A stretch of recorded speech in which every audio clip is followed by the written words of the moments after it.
నిన్న రాత్రి రైల్లో కట్టని చెబుతానండి, ప్రత్యక్షం అయితే బాగుంటుంది, ప్రత్యక్షం అయితే బాగా ఎక్కుతుంది. నిన్న గౌతమిలో నేను వస్తుంటే నాకు 29వ నెంబర్ బెర్త్ వచ్చింది, సైడ్ లోయర్. దాంతో ఇబ్బంది ఏమిటంటే 2 కలుస్తాయి సీట్లు, కొంచెం నడుము నొప్పి పడుతుంది. పర్వాలేదు, నాకేం ఇబ్బంది లేదు, కానీ సరే ఏదైనా వస్తే మంచిది కదా అనుకున్నాను.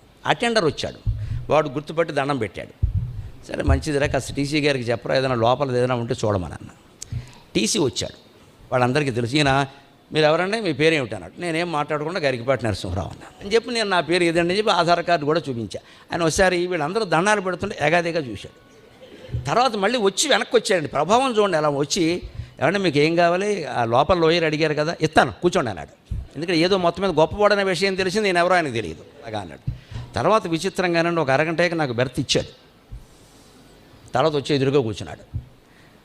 మా అమ్మాయికి 26 ఏళ్ళు అండి, పెళ్ళి అవ్వట్లేదండి, భరణి నక్షత్రం. నమస్తే.